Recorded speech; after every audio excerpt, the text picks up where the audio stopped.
Bom dia, meus irmãos. É muito bom estar aqui reunido com vocês nesta manhã para juntos meditarmos na palavra do nosso Deus. É interessante também lembrarmos, que estamos reunidos de maneira virtual e é importante que nós usemos esse tempo para lembrar da necessidade e de tão rico é termos a oportunidade de estarmos em comunhão uns com os outros. Sempre tenho me lembrado do Salmo de número 133 e eu convido você a acompanhar comigo o Salmo de número 133. Como é bom e agradável viverem unidos os irmãos, é como óleo precioso sobre a cabeça, o qual desce para a barba de Arão e desce para a gola de suas vestes. É como o orvalho do Hermon, que desce sobre os montes de Sião. Ali ordena o Senhor a sua bênção e a vida para sempre. Amém. Como é bom e agradável viverem unidos os irmãos. Nós sabemos que não estamos unidos de maneira física, assim como nós fazíamos e fizemos durante muitos anos, mas nós temos também que meditar e lembrar da necessidade de estarmos unidos em oração, mesmo que à distância, meditando sempre na palavra do nosso Deus, acompanhando as programações da nossa igreja de maneira online, de forma virtual, das nossas casas, e sempre lembrando e desejando em nossos corações que este período de isolamento, esse período de distanciamento social possa ser encurtado. E em forma de oração, eu convido você, junto comigo, a cantarmos juntos o hino de número 299.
E nesta manhã, onde vamos meditar na palavra do nosso Deus, a respeito de um assunto tão delicado quanto é política, eu convido você a curvar sua cabeça e orar junto comigo nesta manhã.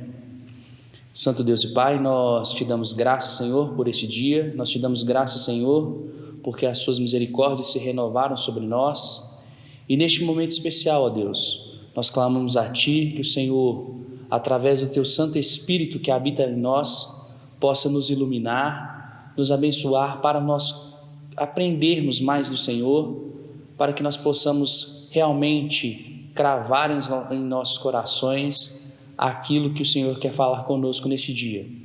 Ó Deus, que o Teu Santo Espírito nos ilumine, ó Pai, para que nós possamos compreender a mensagem do Senhor e mais do que simplesmente compreender, que nós possamos ser praticantes daquilo que aprendemos, ó Pai. Tem misericórdia de nós, ó Deus, perdoa os nossos pecados e aumenta a nossa fé. Em nome de Jesus, amém. Meus irmãos, dando início então ao nosso estudo bíblico dessa manhã, capítulo de número 8 da nossa lição, o que é isso? E hoje, o que é política? A parte 1 da lição. O texto base se encontra em Mateus 22, do verso 16 até o 22, e diz assim: E enviaram-lhe discípulos, juntamente com os herodianos, para dizer-lhe: Mestre, sabemos que és verdadeiro e que ensinas o caminho de Deus, de acordo com a verdade, sem te importares com quem quer que seja, porque não olhas a aparência dos homens. Dize-nos, pois, que te parece? É lícito pagar tributo a César ou não? Jesus, porém, conhecendo-lhes a malícia, respondeu: Por que me experimentais, hipócritas? Mostrai-me a moeda do tributo. Trouxeram-lhe um denário. E lhes perguntou: De quem é esta efígie e inscrição? Responderam-lhe: De César. Então lhes disse: Dai, pois, a César o que é de César, e a Deus o que é de Deus. Ouvindo isto, se admiraram e, deixando-o, foram-se. Nesse texto, um texto muito famoso, muito conhecido por todos nós, Jesus começa fazendo uma dissociação entre o governo de Deus e o governo secular. Então Jesus separa aquilo que é de César e aquilo que é de Deus. Os fariseus, nesse contexto, estão lhe fazendo uma pergunta hipócrita, querendo jogar Jesus contra os judeus, caso defendesse César, ou contra os romanos, caso negasse o pagamento de impostos. Nesse sentido, Jesus então está numa situação em que os fariseus queriam fazer com que ele defendesse um lado. Mas Jesus então, ele vai fazer um ensinamento muito simples e muito verdadeiro. Ele vai dizer: o que é de César, nós devemos dar a César. E o que é de Deus, nós devemos dar a Deus. Na tradução original, a palavra grega usada para o verbo dai, para o verbo dar, é a palavra apódidon. Essa palavra significa pagar de volta, devolver. Então, nós podemos substituir o verbo dar aí na frase do versículo como se fosse assim: devolva a César o que é de César e devolva a Deus o que é de Deus. Nós só podemos devolver aquilo que é da pessoa. Então, significa no sentido de que existe ali claramente uma obrigação das pessoas. Significa, então, nesse contexto, que as pessoas deviam pagar uma obrigação a César e deviam pagar a obrigação a Deus. Já o termo usado pelos fariseus para tributo, na frase, é lícito pagar tributo, é uma palavra grega também, donai, que quer dizer presente. Então, os fariseus estão ali tentando jogar Jesus contra os judeus ou contra os romanos. É como se os fariseus ali, eles perguntassem a Jesus: é lícito dar presentes a César? E aí você dá um presente a César. Se Jesus dissesse que sim, ele iria desagradar os judeus. Se ele dissesse que não, ele iria desagradar os romanos. Então Jesus responde: o que é de César é de César, o que é de Deus é de Deus. Nesse sentido, meus irmãos, nós temos que perceber então aquilo que é o tema básico da nossa lição, que é a ideia de política. Mas para que nós possamos compreender o que é política, nós temos que compreender aquilo que significa o Estado. Então nós temos que observar aí que o Estado, ele não é uma simples invenção humana. O Estado é uma clara invenção de Deus. O Estado foi concebido por intermédio de Deus. Se nós pegarmos o texto lá de Provérbios, Provérbios 8, 15 e 16, diz assim: por meu intermédio reinam os reis e os príncipes decretam justiça. Porém, por meu intermédio governam os príncipes e os nobres e todos os juízes da terra. Então, o governo ele só existe por intermédio de Deus. Nesse sentido, nós podemos observar que o governo é resultado da graça comum, a graça de Deus que se dá sobre todos os homens. Esse governo ele surgiu após a queda do homem, após o Adão pecar. Então, nós podemos concluir que no Éden não existia essa definição, não existia essa instituição, Estado. E aí, no texto de Gênesis 9, 6, diz assim: se alguém derramar o sangue do homem, pelo homem se derramará o seu, porque Deus fez o homem segundo a sua imagem. Logo após o dilúvio, então Deus estabelece e dá ao homem o direito e o poder de se governar. Ele vai criar as formas para que ele se governasse. Então, esse governo, ele é instituído por Deus. Esse modelo, essa instituição, Estado, é instituída por Deus. E aí pensarmos que, ao contrário do reino de Deus, que é eterno e soberano, o poder desse Estado é limitado. Então, quem reina sobre todas as coisas de eternidade a eternidade é Deus. O governo ele tem um poder limitado, tanto do ponto de vista do tempo, quanto do limite mesmo do que pode ou não fazer. E para a gente pensar na função do Estado, ou nas funções que ele tem, nós temos que pensar que o Estado é o anteparo contra a anarquia. A anarquia a gente vai conceber como uma ideia de bagunça, uma falta de organização do poder. Além disso, o Estado também ele funciona para conter uma possível dissolução da sociedade. O que seria isso? Se não existisse Estado, as pessoas iriam fazer aquilo que elas bem quisessem, e isso necessariamente implicaria um ferindo o direito do outro. Então, para evitar essa dissolução, existe o Estado. No texto lá de 1 Pedro 2, 13 e 14, diz assim: sujeitai-vos a toda instituição humana por causa do Senhor, quer seja ao rei como soberano, quer às autoridades, como enviadas por ele, tanto para o castigo dos malfeitores, como para louvor dos que praticam o bem. Então, existem essas funções para o Estado. Ele cumpre ou deve cumprir tais funções para o benefício do próprio homem. Pensando então no sentido do Estado, aquilo que vai fazer com que os homens fazem em nome do Estado, nós vamos chamar de política. Então, a política é um termo que surge na Grécia e vai ser uma tradução mais ou menos entre ou a arte de governo ou a ciência de administração do Estado. Essa é a definição de política. O termo ele vai surgir lá na Grécia Antiga, e aí nós temos que pensar o seguinte: a Grécia Antiga era dividida onde cidades e Estado eram independentes entre si, e cada cidade-estado era chamada de polis. Esse termo vai ser melhor compreendido quando nós pensamos em Atenas. Atenas viveu um período democrático, e aí só pensarmos aí, que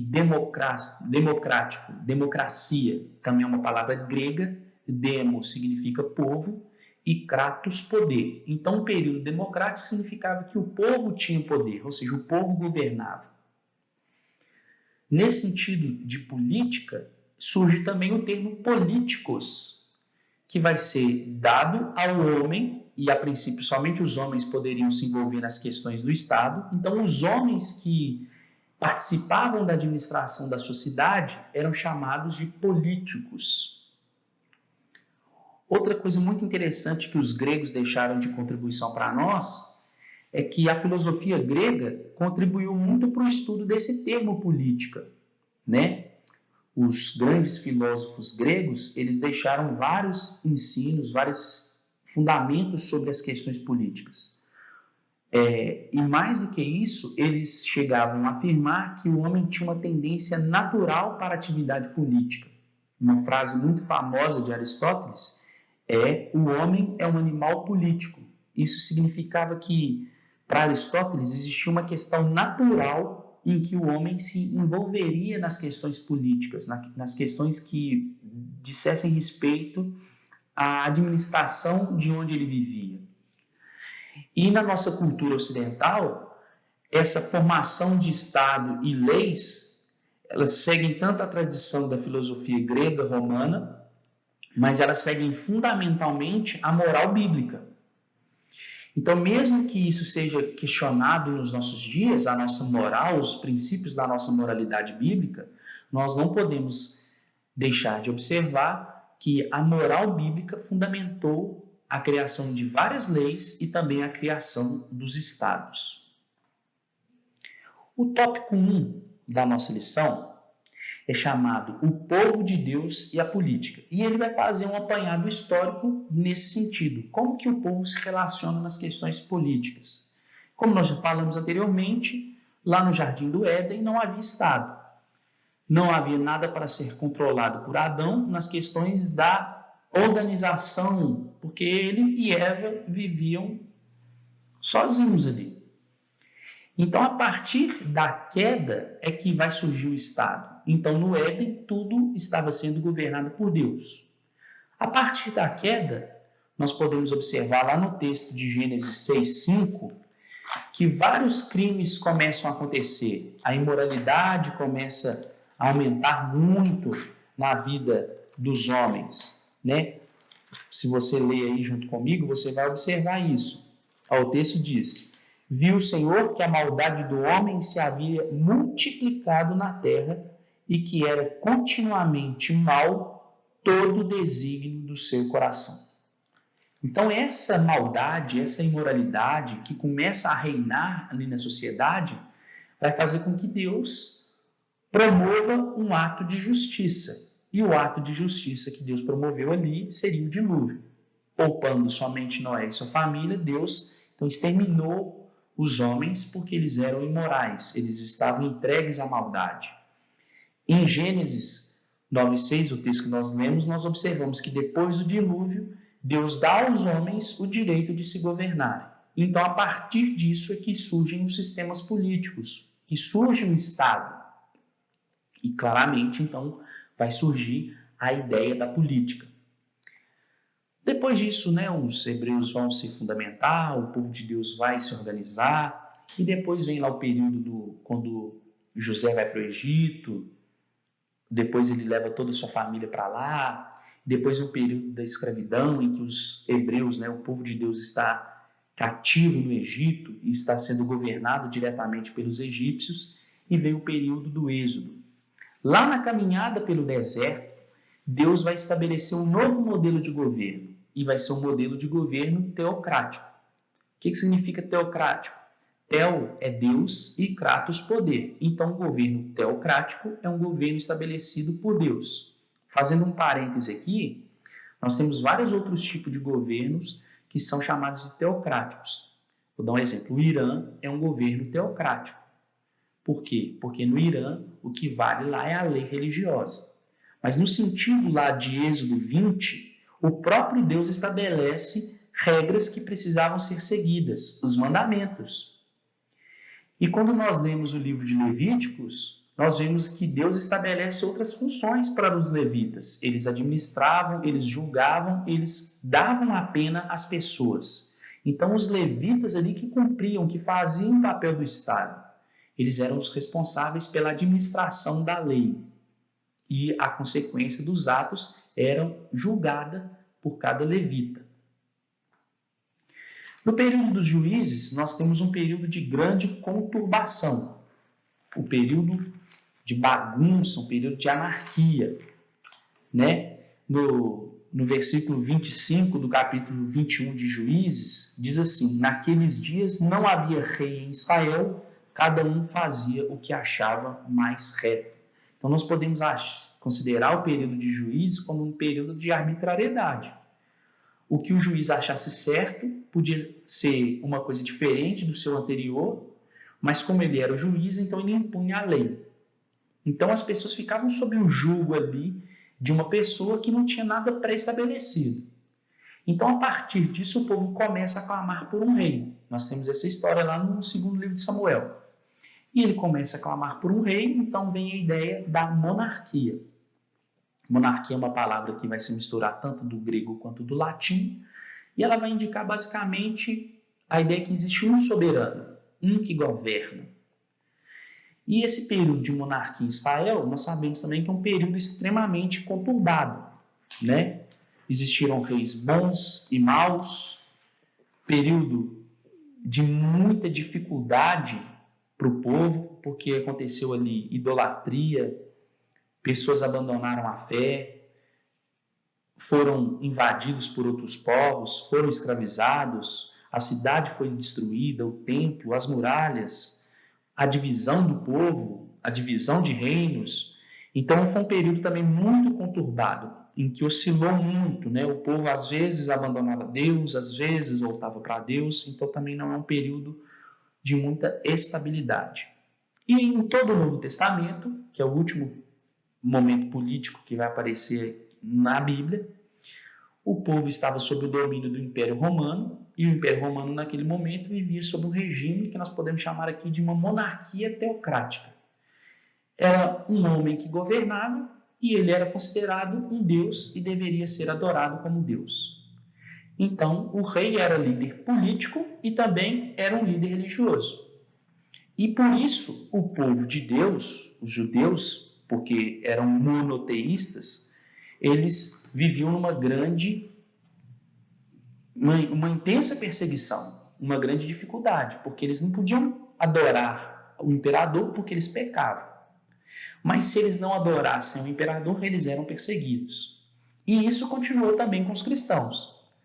Nós sabemos e conhecemos a história da igreja primitiva e é uma história de muita luta.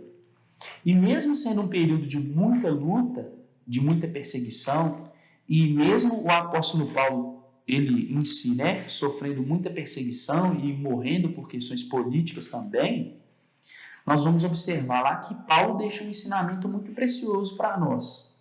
Está lá em Romanos 13, de 1 a 7, que diz assim: todo homem esteja sujeito às autoridades superiores, porque não há autoridade que não proceda de Deus, e as autoridades que existem foram por ele instituídas. De modo que aquele que se opõe à autoridade resiste à ordenação de Deus, e os que resistem trarão sobre si mesmos condenação. Porque os magistrados não são para temor quando se faz o bem, e sim quando se faz o mal. Queres tu não temer a autoridade? Faz o bem e terás louvor dela. Visto que a autoridade é ministro de Deus para teu bem, entretanto, se fizeres o mal, teme, porque não é sem motivo que ela traz a espada, pois é ministro de Deus, vingador para castigar o que pratica o mal.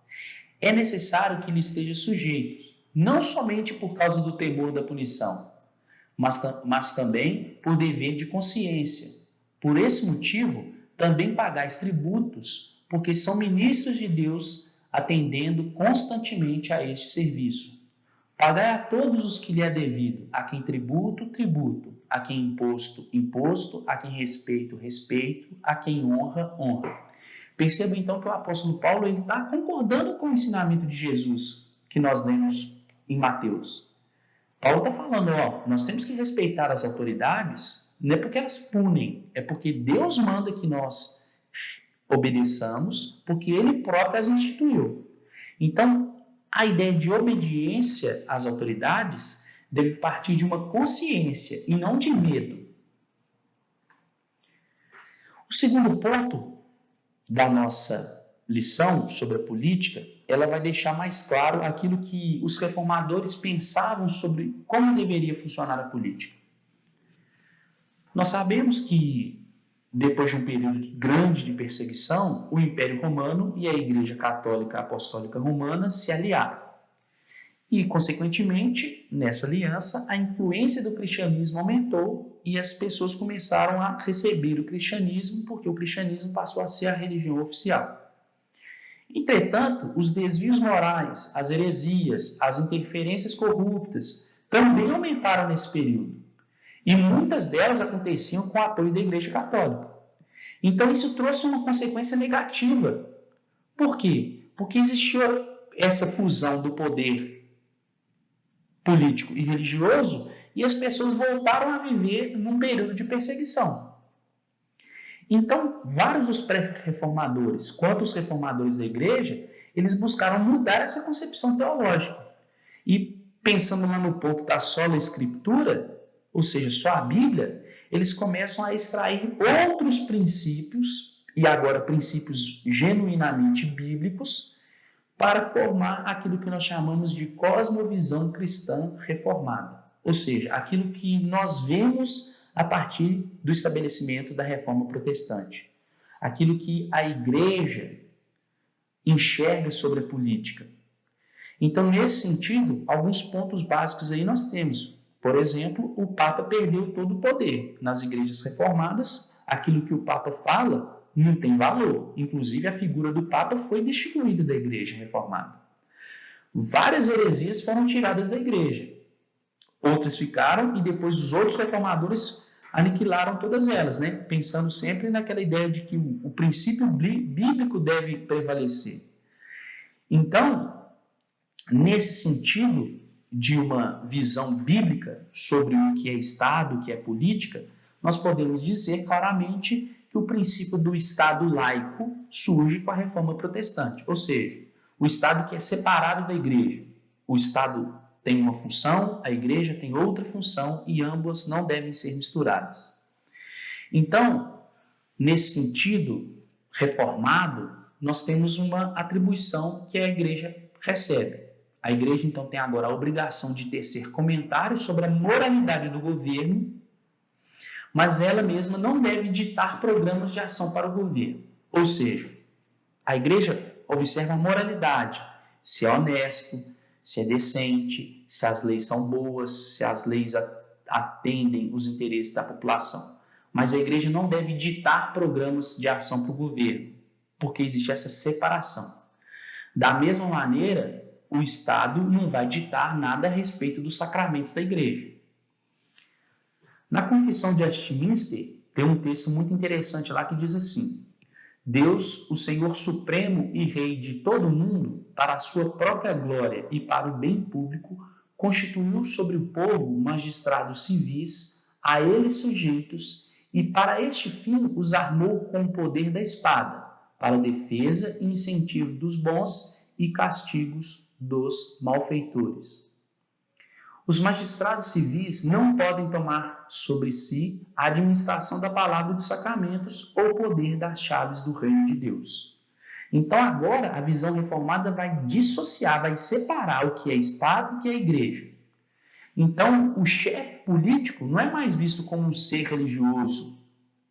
Mesmo que ele tenha sido colocado ali por Deus, pela vontade de Deus, ele não vai ser cultuado, ele não vai ser temido ou adorado como um Deus ou como alguém que é instituído pelo próprio Deus para fazer a vontade de Deus. Então, os reis perdem uma ideia de sacralidade, eles deixam de ser sagrados. E isso para nós é muito importante, por quê? O rei se valia dessa ideia de ser sagrado para fazer todo tipo de miséria, para fazer valer a sua vontade sobre os outros. Então, agora, com essa separação, o povo sabe, não, peraí, o rei não é Deus, ele não é representante de Deus, ele não faz a vontade de Deus, ele é um ser humano, pecador como todos os outros. Mas ele tem um poder de governar, e porque ele foi instituído por Deus, logo nós devemos respeitá-lo. Mas nós devemos respeitar as autoridades, e a Bíblia de Genebra deixa isso muito claro para nós, desde que essas autoridades não desobedeçam a Deus. Então, na medida que essas autoridades respeitam, obedeçam às leis instituídas pelo nosso Deus, nós devemos obediência a elas. Se elas extrapolarem, desrespeitarem, desobedecerem à vontade de Deus, então nós não devemos a elas obediência. Nós vamos falar disso daqui a pouco de forma mais específica. Outra questão muito importante, e essa diz respeito, sobretudo, a nós que somos presbiterianos. O presbiterianismo, que é um modelo de governo da igreja feita pela própria igreja, ou seja, como funciona aqui na nossa. Os presbíteros são eleitos pela própria igreja. Então, esse sistema de governo, ele vai ganhar força por quê? Porque precisava inibir a interferência política nas igrejas reformadas. A Igreja Católica, durante muito tempo, vai ter interferência política. Os reis vão lá, as famílias mais ricas vão continuar tendo os papas vão atender os interesses desses reis, das monarquias e questões pessoais, inclusive, mas nas igrejas reformadas, sobretudo nas igrejas de modelo de governo presbiteriano, não vai ter mais essa interferência política. Por quê? Porque o Estado é uma coisa e a igreja é outra coisa. E, meus irmãos, pensando então nessa diferenciação entre Estado e igreja, olha que interessante pensar sobre João Batista e o exemplo que ele nos deixa. Então, quando nós pensamos na história de João Batista e a sua confrontação com Herodes, nós vamos ver lá no livro de Lucas, no capítulo 3, Lucas no capítulo 3, no verso 19 e 20, está escrito assim, o verso 18 diz, assim, pois, com muitas outras exortações, anunciava o evangelho ao povo. Mas a Herodes, o tetrarca, sendo repreendido por ele, por causa de Herodias, mulher de seu irmão, e por todas as maldades que o mesmo Herodes havia feito, acrescentou ainda sobre as de lançar João no cárcere. João, ele estava confrontando Herodes por causa do pecado de Herodes. E esse enfrentamento, ele é inevitável, porque é um dever nosso. O mesmo texto aparece, a mesma história aparece lá em Mateus 14, verso 3 e 4, e lá deixa claro que João estava confrontando Herodes porque Herodes estava adulterando. Então Herodes estava pecando. E João, mesmo sabendo que Herodes era um governante, que ele deveria ser respeitado, que ele era alguém que tinha sido instituído por Deus para cumprir aquele papel, João não se furtou de criticá-lo, de exortá-lo, de mostrar a ele que ele estava errado, mesmo sabendo que no desfecho aí, João foi morto por causa disso. Então, isso nos mostra que nós, como cristãos, nós temos uma responsabilidade. A primeira responsabilidade que nós temos quanto aos nossos governantes está lá no texto de 1 Timóteo. Olha aí, 1 Timóteo, no capítulo 2, de 1 a 3, diz assim, antes de tudo, pois, exorto que use a prática de súplicas, orações, intercessões, ação de graça, em favor de todos os homens, em favor dos reis e de todos os que se acham investidos de autoridade, para que vivamos vida tranquila e mansa, com toda piedade e respeito. Isso é bom e aceitável diante de Deus, nosso Salvador. Então, o primeiro compromisso, a primeira responsabilidade que nós temos como cristãos em relação aos nossos governantes é orar por eles. Pedir que Deus possa os abençoar para que nós tenhamos vida tranquila e mansa. A segunda observação é, assim como João teve, é que nós devemos ter também uma visão crítica sobre os governantes. Se eles fazem coisas boas, nós devemos elogiar. Mas se eles fazem coisas ruins, nós devemos criticar. O terceiro ponto é interessante, quando nós meditamos lá que nós devemos respeito e obediência aos governantes, esse respeito e obediência não significam uma paixão e nenhuma cegueira. Então, nós não temos que olhar para os políticos apaixonadamente. Nós devemos analisá-los friamente. Nós até temos preferências políticas, nós gostamos mais de A ou de B, mas nós temos que pensar sempre isso. As nossas preferências políticas, elas devem ser baseadas na palavra de Deus e não devem cegar nossa ética.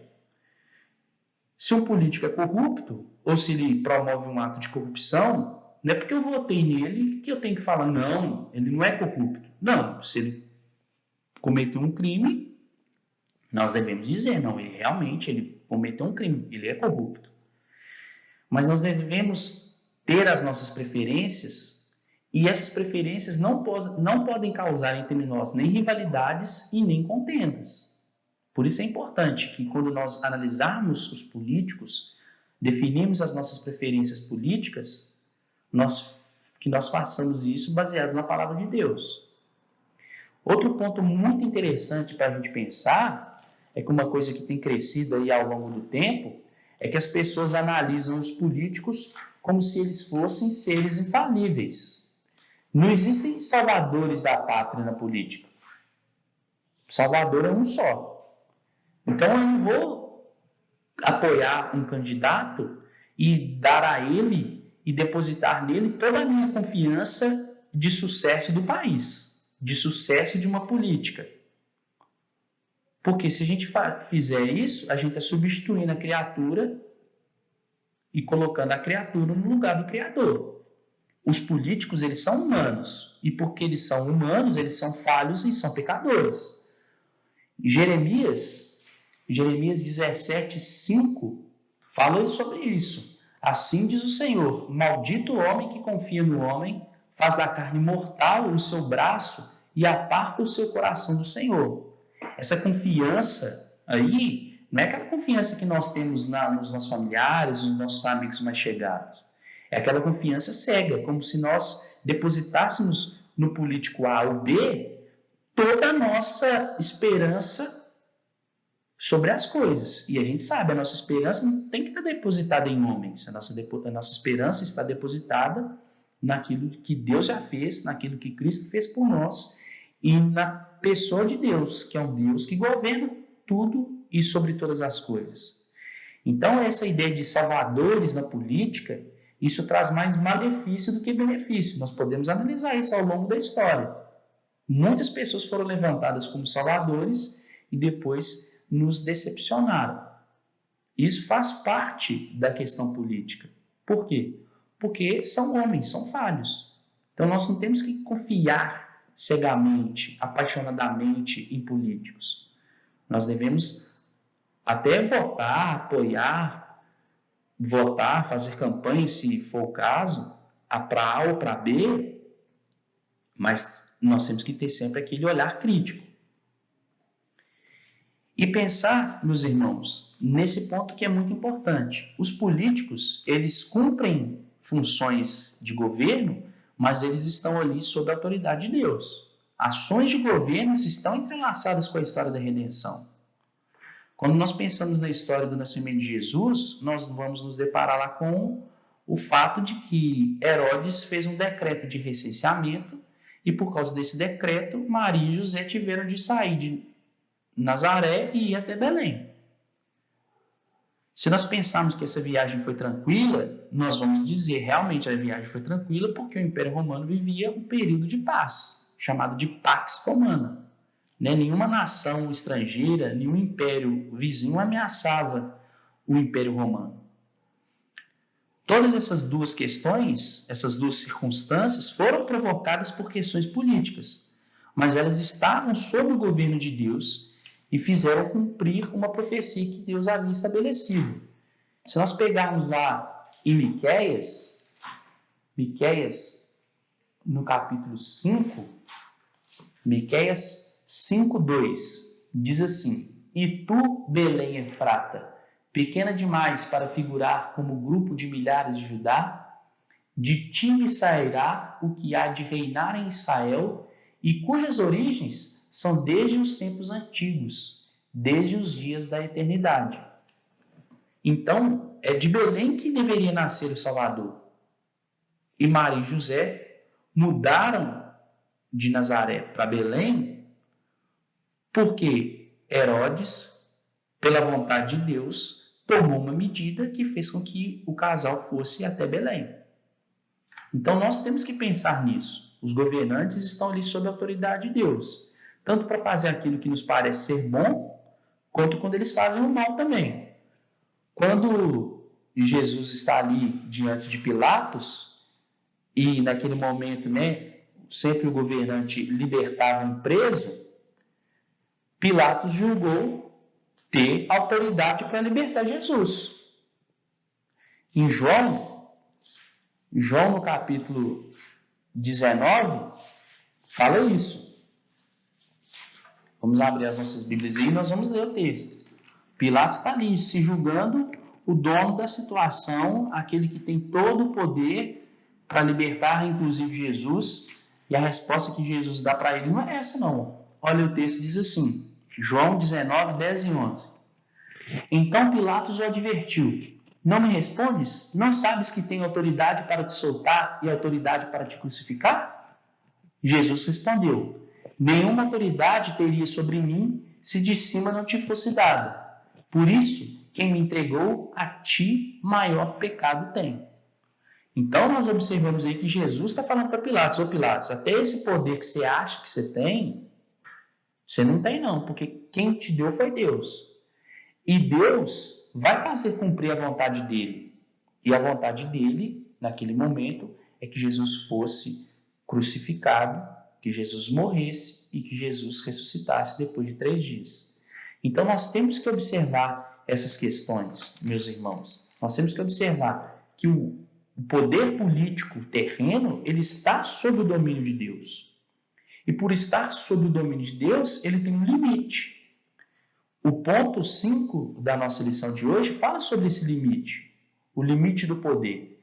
Se nós voltarmos aí para o texto de Mateus, né, o texto básico da nossa lição, nós vamos aí ver que no verso 17, Jesus está sendo colocado numa situação ardilosa. Os fariseus hipócritas, né, assim chamados por Jesus, estão tentando ali que ele entrasse em atrito com os judeus ou com os romanos.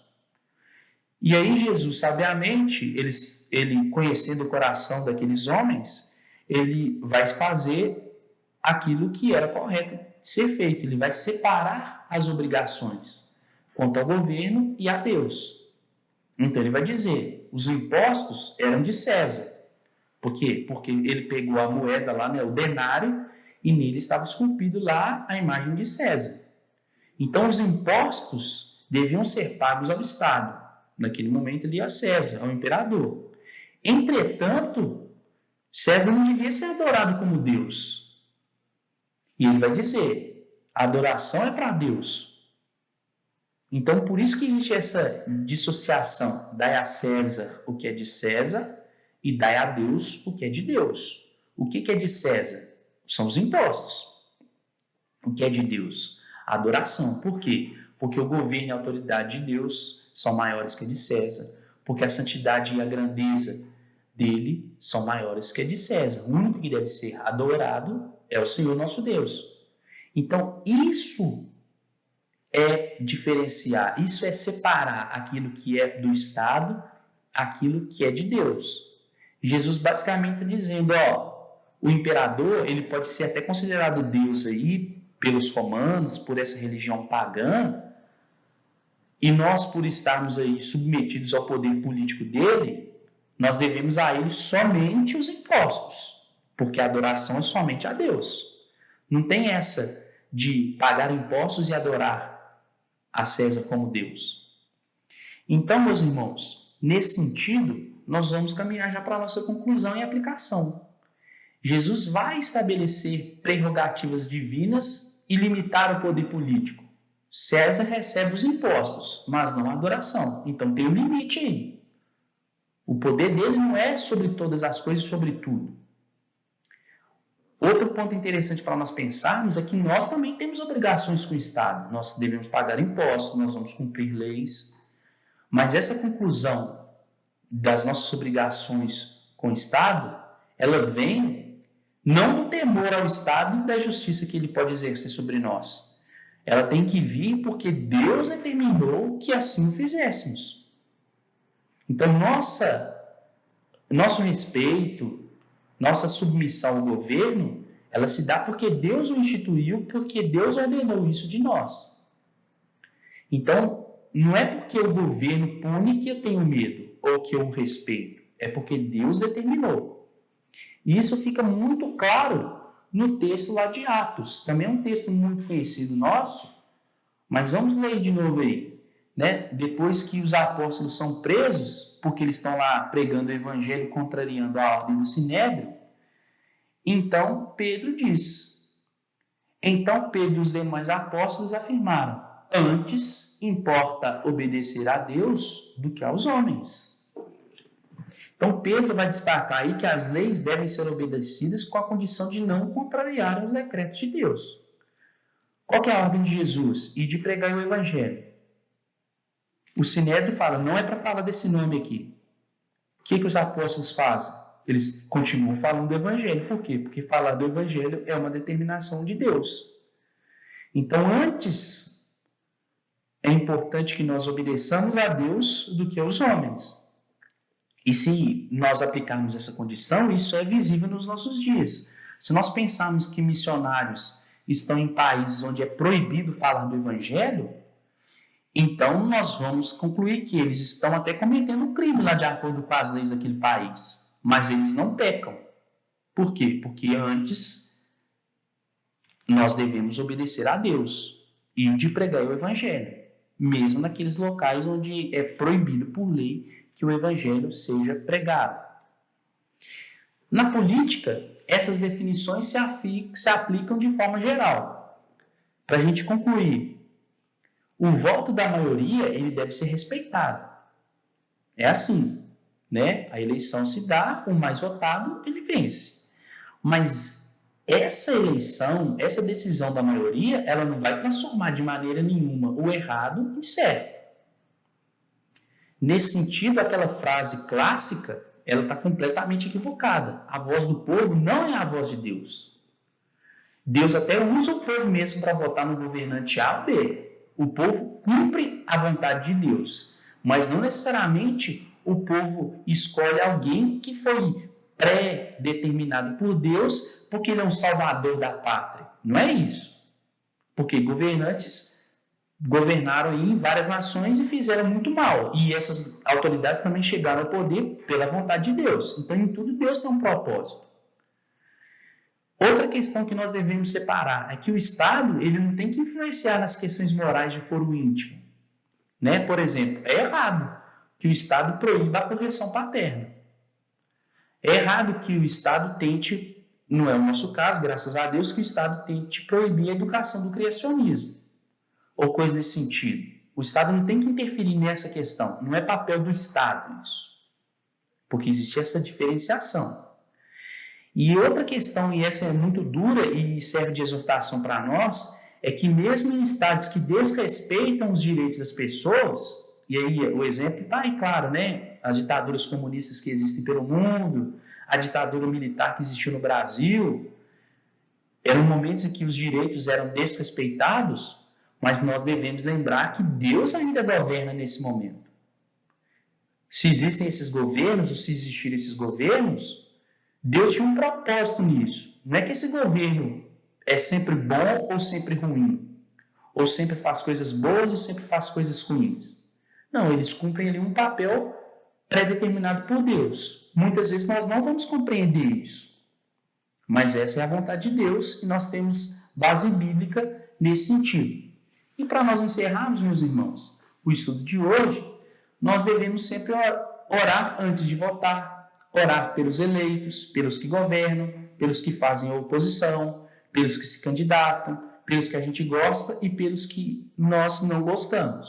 Esse é o papel do cristão, essa é a responsabilidade que nós temos.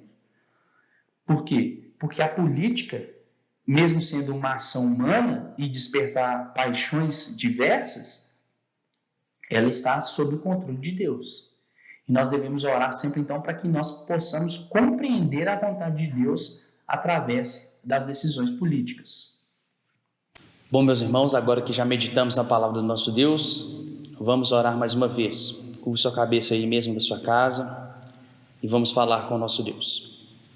Pai Santo, nós te somos muito gratos porque tivemos mais uma oportunidade de meditar na Tua palavra, Deus, e pedimos ao Pai que, a partir deste estudo, que nós possamos compreender a política, Deus, de uma maneira diferente, compreender a política da maneira pela qual o Senhor a estabeleceu e da maneira pela qual nós, como cristãos verdadeiros, temos que levá-lo a Deus com muita responsabilidade, com muito zelo a Deus.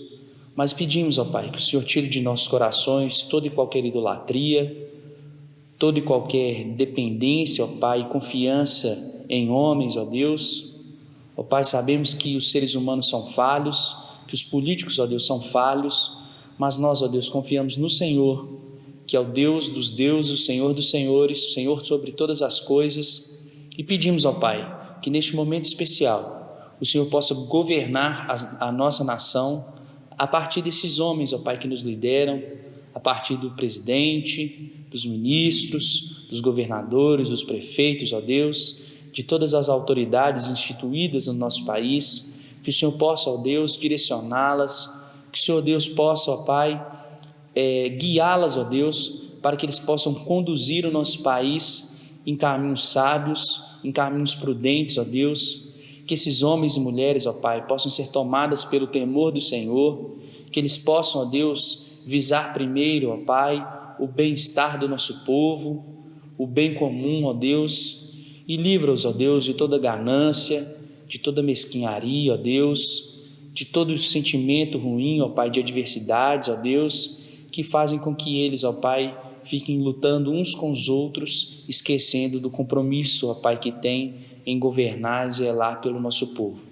Ó Deus, que o Senhor possa nos dirigir, que nós possamos, ó Deus, compreender aquilo que o Senhor quer de nós e que nós possamos, ó Deus, todas as vezes que formos exercer a nossa cidadania, que nós possamos exercitá-la, ó Deus, com responsabilidade e, sobretudo, ó Deus, com confiança no Senhor. Ó Pai, nos dirija no restante desse dia, nos dirija, ó Pai, no restante, ó Pai, das nossas vidas, para que nós possamos ser pessoas sábias, ó Deus, prudentes e que, sobretudo, ó Pai, que nós saibamos escolher bem as nossas autoridades. Ó Deus, nós te oramos e agradecemos no nome santo do Teu Filho Jesus Cristo. Amém. Que Deus abençoe você, meu irmão, que Deus abençoe você, minha irmã, e que você possa, junto comigo, aprender mais do Senhor e aquilo que Ele requer de nós.